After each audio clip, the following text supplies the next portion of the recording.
பத்திரிகை தொலைக்காட்சி ஊடக நண்பர்கள் எல்லாருக்கும் வணக்கம். எல்லாருக்கும் புத்தாண்டு வாழ்த்துக்கள். மறுபடியும் எல்லாரையும் சந்திக்கிறதே ரொம்ப ரொம்ப சந்தோஷம். போன வருஷம் பயங்கர செலிப்ரேஷனோட நாங்கள் படத்தை ரிலீஸ் பண்ணுறதுக்கு முயற்சி பண்ணோம். அது தடங்களாச்சு. எனக்கு முதல் படத்துலேயே அது நடந்திருக்கு. பல தடங்களுக்கு அப்புறம் தான் முதல் படம் ரிலீஸ் ஆச்சு. அடுத்த படம் அதை விட தடங்களாச்சு. ஸோ தடங்கள் ஒன்றும் புதுசு இல்லை, பழகினது தான். ஆனால் ஞானவேல் இருந்த சுச்சுவேஷனில் அவர் எனக்கு ஆறுதல் சொல்லிட்டு இருக்காரு, நான் அவருக்கு ஆறுதல் சொல்லிட்டு இருக்கேன். நான் என்ன நினைக்கவே நினைக்காதீங்க. நீங்கள் நிம்மதியாக இருங்க, அதுதான் முக்கியம். ஏன்னா நாம் இருக்கிற எல்லா போராட்டத்திலையும் ஜெயிச்சிடணும்னு ஓடுறதுல ஹெல்த்தை விட்டுறோம். அதனால் ஹெல்த்தை மட்டும் செஞ்சு விடாமல் இருந்தீங்கன்னா போதுங்கிறது மட்டும் தான் அவர்கிட்ட நான் சொன்னது. எவ்வளோ ஸ்ட்ரெஸ் இருந்தாலும் அதை மனசுக்கு எடுத்துகிட்டு போகாமல் இருக்கணும்னு அவர்கிட்ட நான் எப்பவுமே நான் கேட்டுப்பேன். சினிமா பற்றி சொல்லும்போது சின்ன வயசு அப்பா சொன்ன ஞாபகம் இருக்குது. இது மாதிரி ஒவ்வொரு அரசியலையுமே அது யாருக்கு போய் சேரணும்னு எழுதியிருக்குன்னு சொல்லுவாங்க. அது மாதிரி சினிமாவில் இருக்கிற ஒவ்வொரு ஃப்ரேம்லையுமே யார் இருக்கணும்னு எழுதியிருக்குன்னு சொல்லுவாங்க. ஏன்னா அவங்க படம் நடித்து முடிச்சுட்டா கூட கடைசி தியேட்டரில் வருவோமான்னு தெரியாது, அது கடைசியில் காணாமல் போயிடும்னு சொல்லுவாங்க. ஸோ அப்படி ஏற்கனவே நிறையா விஷயங்கள் நிர்ணயிக்கப்பட்டிருக்கு. ஸோ ஒரு நல்ல கதை, அதுக்கு தேவையான ஒரு டைரக்டரையும் தயாரிப்பாளரையும் நடிகர்களையும் தொழில்நுட்ப கலைஞர்களையும் அதுவே முடிவு பண்ணிக்கும்னு சொல்லுவாங்க. அது மாதிரி அது ஒரு லொக்கேஷன் அமையும் போது சரி, நிறைய சீரியஸ் இந்த வார்த்தையை சொல்லிகிட்டே இருப்பாங்க. அதுக்கு தேவையான விஷயத்தை அதுவே அமைச்சுக்கோன்னு சொல்லிகிட்டே இருப்பாங்க.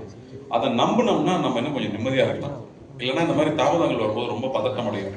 ஏன் வருதுன்னு நம்ம நினச்சிட்டே இருப்போம்.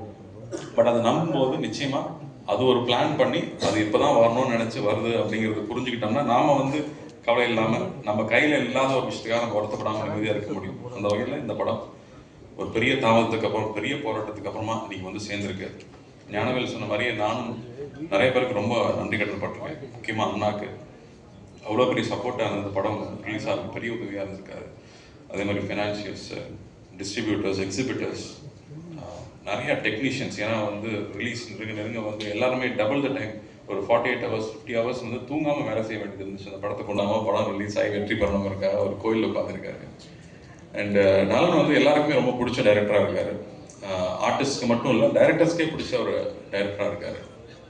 அவர் இந்த கான்செப்ட் கொண்டு வரும்போது நான் ஆடியோ ஃபங்க்ஷனே பேசியிருந்தேன். ரொம்ப பயமாக இருந்துச்சு. இந்த கேரக்டர் எடுத்து பண்ணுறதுக்கு ஒரு தனி ட்ரைனிங் வேணும். ஆனால் இதுக்கு நான் வரும்போதும் ட்ரைனிங் எடுத்துகிட்டு வரல, கற்றுக்கிட்டு தான் எல்லாமே. பட் பண்ணுறதை சின்சியராக பண்ணணும், எவ்வளோ பெஸ்ட்டாக பண்ண முடியும்னு ஒவ்வொரு நாளும் அதுக்கான ஹோம்ஒர்க் பண்ணி அவரோட படங்களை திரும்ப பார்த்து, அவரோட க்ளோஸ்அப்ஸை திரும்ப பார்த்து அதை எப்படி கொண்டு வரலாம். ஏன்னா என்ன முகத்தை என்னாலே கொஞ்ச நேரம் பார்க்கவே முடியாது. அதில் அவர் முகத்தை பொருத்தணும்னா எப்படி பொறுத்துறது ரொம்ப பயமாக இருந்துச்சு. பட் நலன் மாதிரி ஒரு டெக்னீஷியன், ஜார்ஜ் மாதிரி ஒரு கேமராமேன் இருக்கும்போது, வெற்றி மாதிரி எடிட்டர்ஸ் இருக்கும்போது அவங்களோட சப்போர்ட்டில் அதை ப்ரெசென்ட் பண்ண முடியும்னு நம்பிக்கை வந்துச்சு. ஸோ ஃபஸ்ட்டு ஒரு சீன் டெஸ்ட் ஷூட் பண்ணி பார்த்ததுக்கப்புறமா தான் ஓகே இந்த வழியில் போயிடலாம்னு நினச்சி தைரியமாக கொண்டு வந்தோம். ஆனால் அதுக்கப்புறமா சந்தோஷ் நாராயணனோட இசை டெஃபினட்டாக அது இன்னும் மேலே எடுத்துகிட்டு போயிருக்குன்னு சொல்லலாம். ஏன்னா நலன் யோசிக்கும் போது சொன்னார், ஒரு சூப்பர் ஹீரோ ஃபில்ம் மாதிரி ஒன்று பண்ணணும், ஒரு என்டர்டெய்னிங்கான ஃபிலிம், ஒரு கமர்ஷியல் ஃபிலிம் பண்ணணும். ஆனால் அது மாடர்னாக இருக்கணும். அதுக்கு சூப்பர் ஹீரோ கேரக்டருக்கு எங்கே போகிறதுன்னா அது எப்பவுமே சூப்பர்மேன் பேட்மேனாக இருக்கணும்னு அவசியம் இல்லை, கற்பனை கேரக்டராக இருக்கணும்னு அவசியம் இல்லை. நம்ம சொசைட்டிலேயே சூப்பர் ஹீரோஸ் இருந்திருக்காங்க. எம்ஜிஆர் அவர்கள் பார்த்தா அவர் ரியல் லைஃப்லையும் சரி, ஸ்க்ரீன்லையும் சரி ஒரு மாஸ் ஹீரோவாகவே இருந்திருக்காரு. அவ்வளோ விஷயங்கள் எதிர்பார்க்க முடியாத விஷயங்கள், மனிதநேயம் மிக்க விஷயங்கள் பண்ணிகிட்டே இருந்திருக்காரு. அவர் ஏன் திரும்ப வரக்கூடாது அப்படின்னு அவர் யோசிச்சு கொண்டு வந்தது. அவர் தைரியமாக யோசிச்சுட்டாரு. ஆனால் எக்ஸிக்யூட் பண்ணுறது அவ்வளோ சிம்பிளாக இல்லை, அது பெரிய விஷயமா இருந்துச்சு. அண்ட் அவரை பற்றி தெரிஞ்சுக்க அவர் மேலே இருக்க மரியாதை கூட்டிகிட்டே இருந்துச்சு. யூஸ்வலாக படம் ரிலீஸ்க்கு முன்னாடி ஆழ்வார்பேட்டை ஆஞ்சநேயர் கோயில் போய் நானும் ஞானவேலும் கும்பிட்டு வருவோம். ஆனால் இந்த வாட்டி வாத்தியார் வச்சு படம் எடுத்ததுனால அவர் சமாதிக்கு போய் கும்பிடணுன்னு ஆசையாக இருந்துச்சு. அது முதலே நாங்கள் போகணும்னு நினச்சோம். அப்போ ரிலீஸ் தள்ளி போச்சு. இன்றைக்கி எந்த தடையும் இல்லாமல் நாளைக்கு ரிலீஸ் ஆகணுங்கிறதுக்காகவே காலையில் போய் கும்பிட்டு வரலான்னு போயிருந்தோம்.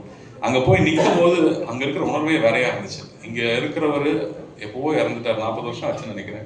ஆனால் அங்கே போய் நிற்கும் போது இன்னும் அவரை பற்றி நம்ம நினச்சிட்டு இருக்கோம். இன்னும் அவரை பற்றி ஒரு சினிமா எடுக்கணும்னு ஆசைப்படுறோம். அவருடைய இமேஜ் இன்னும் அவ்வளோ ஸ்ட்ராங்காக இருக்குது. அங்கே போய் அவரை கும்பிட்டுட்டு வரும்போது அதில் இருக்கிற உணர்வே வேறு. எனக்கு தெரிஞ்சு நிறையா விஷயங்கள் சேர்ந்து அமைஞ்சதுக்கு அவரோட பிளஸிங் நிச்சயமாக இருக்குன்னு நான் நம்புகிறேன். ஸோ இந்த படம் பொங்கலுக்கு ரிலீஸ் ஆகுது. ரொம்ப வருஷத்துக்கு அப்புறமா எனக்கு ஒரு பொங்கல் ரிலீஸுங்கிறது எனக்கு ரொம்ப ரொம்ப சந்தோஷம். இந்த படம் குழந்தைங்களோட பார்த்து என்ஜாய் பண்ணக்கூடிய ஒரு ஜாலியான படம் தான் அது. அதில் சாங்ஸும் ஃபைட்டும் காமெடியும் எல்லாம் மிக்ஸ் ஆகிருக்கு. ஸோ நிச்சயமாக நலனுடைய ஃபேன்ஸுக்கும் சரி, பொங்கல் செலிப்ரேட் பண்ணணும்னு வரவங்களுக்கும் சரி ரொம்ப எக்ஸைட்டிங்காக இருக்கும்னு நம்புகிறேன். அதில் சந்தோஷ் நாராயணன் அதை இன்னும் அழகான எக்ஸ்பீரியன்ஸாக மாற்றிருக்காரு. அவருக்கும் என்னுடைய நன்றியை தெரிவிச்சுக்கிறேன்.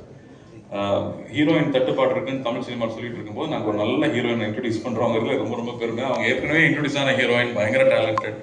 ஒவ்வொரு கேரக்டர் பண்ணும்போது அவ்வளோ ஹோம்ஒர்க் பண்ணி வந்து ஒர்க் பண்ணுறாங்க. ஸோ அந்த மாதிரி சின்சியராக இருக்கிறவங்க பார்த்தாலே ரொம்ப ரொம்ப பிடிக்கும். ஏன்னா ஒர்க்குக்கு வரும்போது அதை என்ஜாய் பண்ணி பண்ணுறவங்க இருக்கும்போது அந்த சீன் இன்னும் டெவலப் ஆகிட்டே இருக்கும். ஸோ அவங்களுக்கு என்னோட வாழ்த்துக்கள். இந்த படம் அவங்களும் ரொம்ப நாளாக வெயிட்டிங், ஒரு படம் ரிலீஸ் ஆகிறதுக்காக ரொம்ப நாளாக வெயிட்டிங். கொஞ்சம் தட்டுனாலும் அழுதுருவாங்க, அந்த அளவுக்கு அவங்க வந்து ஒரு பதட்டத்திலேயே இருக்கிறாள். ஸோ அவங்களுக்கும் இந்த படம் பெரிய வெற்றி அமையணும்னு நான் ஆண்டவனை வேண்டிக்கிறேன். சத்யராஜ் மாமா வந்து